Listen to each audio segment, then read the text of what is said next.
conference. But I'm going to invite Nina Turner to speak.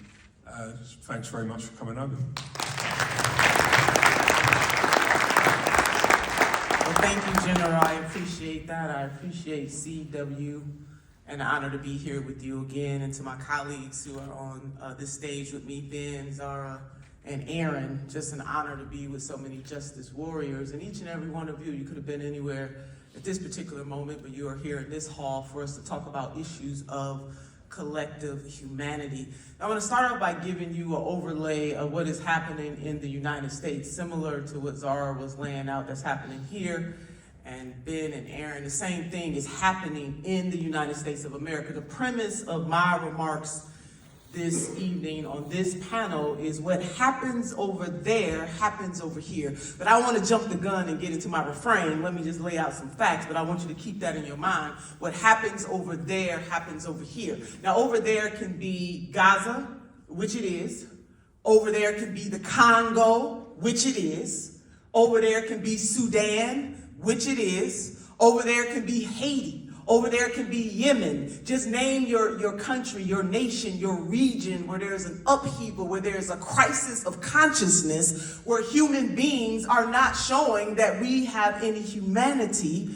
What happens over there happens over here. So sisters and brothers and family and friends, and maybe there may be some frenemies in the room too, I want you to understand why we have to connect that what is happening in Gaza is personal to each and every one of us. As our countries, both the UK and the United States of America, is complicit in genocide and have blood on their hands, literal real blood on their hands. And when it comes to the United States of America, if our government leaders, i.e. our president, i.e. our Congress, were to say to their ally, Israel, that enough is enough, that we're not going to keep putting up with this. We understand what happened on October the 7th was horrendous. It was against international law. And what you are doing right now is against international law. It is collective punishment, and it is wrong. You are wrong. I liken that to being a mama. And I have a son that I love with all of my heart, my mind, my soul, my spirit, and I will be by his side for anything.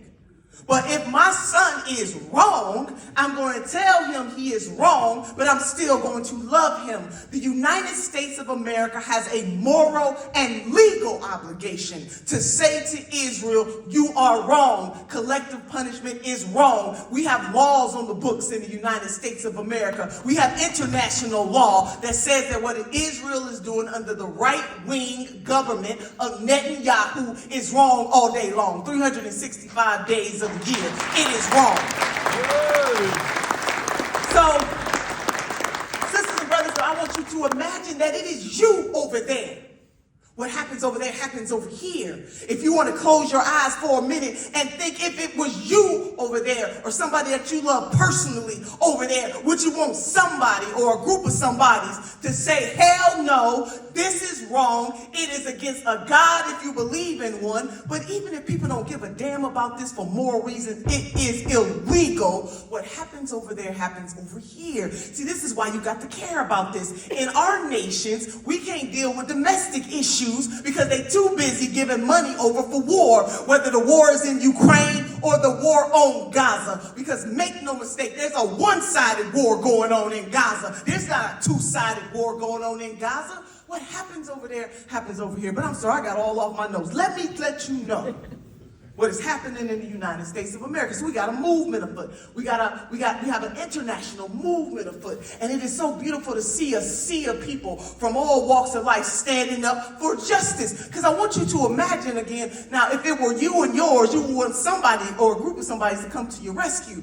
But hello somebody, if it were on the other foot, and if it were Hamas that had all the firepower, and if it were Hamas that has killed over 30,000 people that we can count, because baby, bet your bottom dollar that there are more people who have died so far that we can't even account for. If it was your babies trying to live.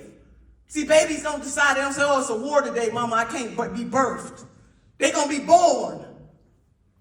If the shoe was on the other foot, UK, United States, and other nations, rightfully so, would not side with Hamas on this if the shoe were on the other foot. So the fact that my country is taking so long, now not the people, because see, the people know what it is, just like you in this room know what it is, and the majority of the people here know what it is. It is people with the power, and as the general talked about that power, see, there's a saying that says absolute power corrupts absolutely, and we got some corrupt mofos in governments all across this world who look and see other people's babies dying, and mamas and daddies and grandmamas and relatives dying, and those who are living in famine. And I'm going to tell you something, they just don't give a damn because they answer to money.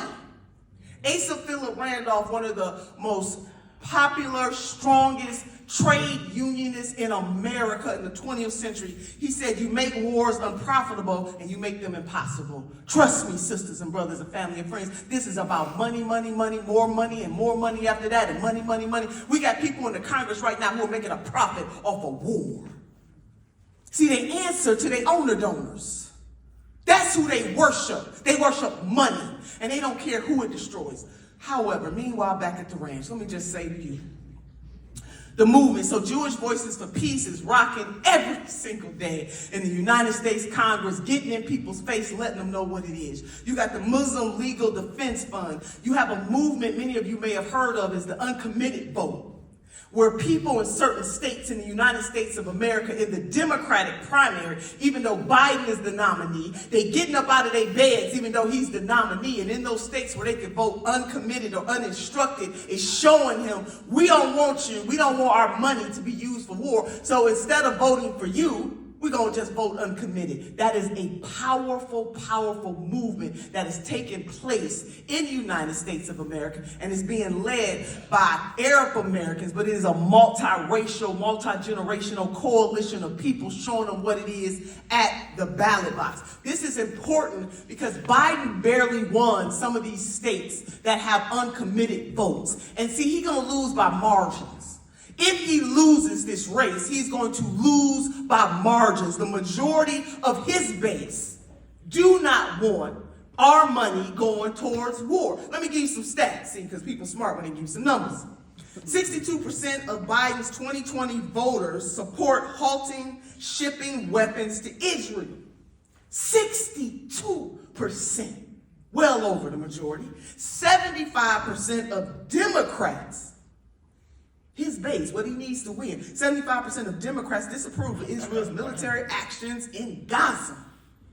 7A workers, as we know, World Central Kitchen workers were killed by Israeli airstrike in Gaza. You guys heard the news. They labeled on the top, they labeled on the side. They even worked out the route with the Israel military. And oops, they get killed. One American was in there too. Because, man, if you don't give a damn about nobody else's people, do you care about Americans?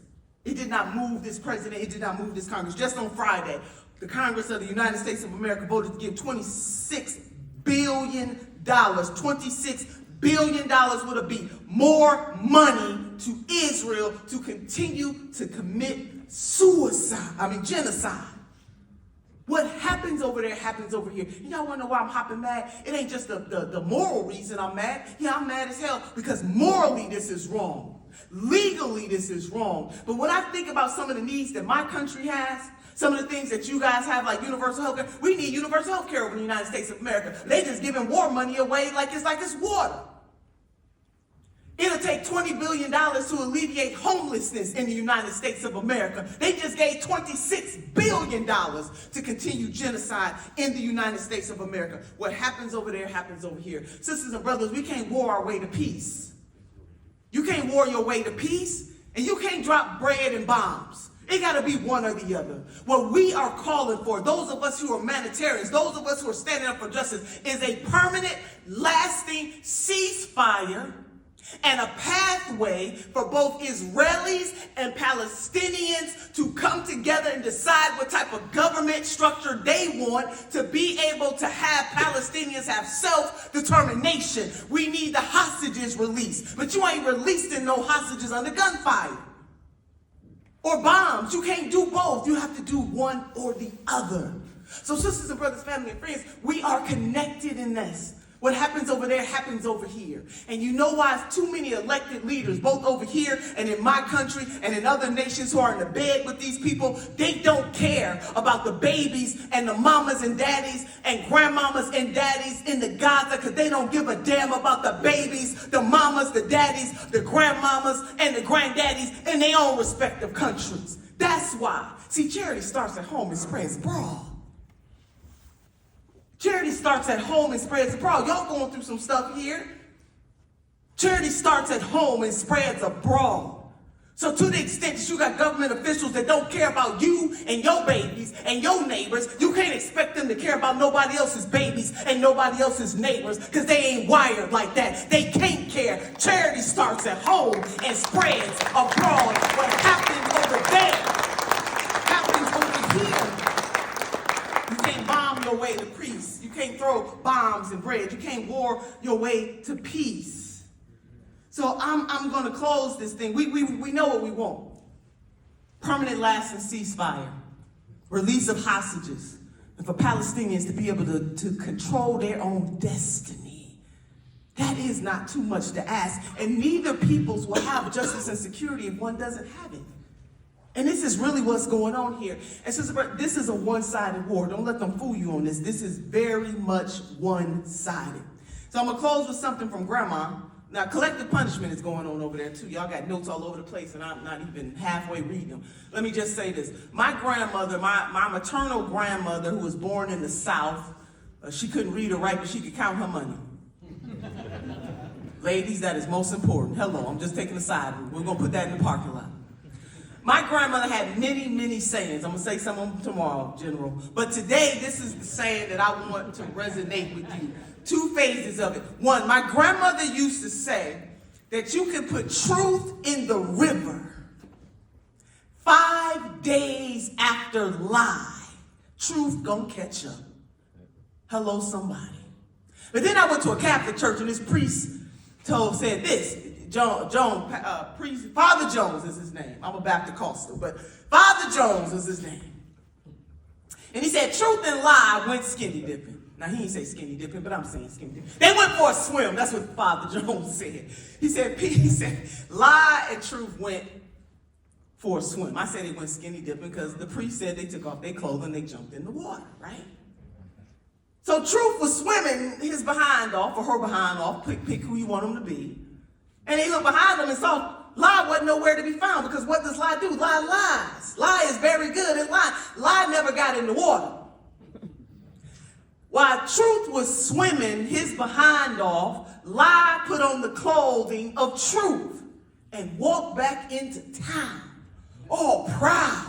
And the people in the town knew it was lie, but lie had dressed up like truth. And nobody had the courage to say to lie, you a lie, and the truth ain't in you, even though you got on truth's clothing. When truth got back to shore, he noticed that lie lied, because that's what liars do. He couldn't put on lie's clothing because the truth doesn't lie. So truth walked back into town, and the people had to behold the naked truth. Hello, somebody. The naked truth today. The naked truth today is that we as a collective people all over the world have the power that it takes to say, not on our watch will we continue to allow genocide to happen. And in nations as powerful as ours, we will not allow our tax dollars to go to killing somebody else's children. The naked truth is that what happens over there happens over here. And that we have a moral, I would say even a personal obligation to continue to use our voices and to do whatever it is. If it's to give a pound here and a pound there, to give your time, your talent, and your treasure, so that when history is written, it will be written about the people who were willing to put it all on the line for somebody else. The naked truth is before us today. And just as humane as we can be as a species, we can be inhumane, and it's happening right now on our watch. What happens over there happens over here.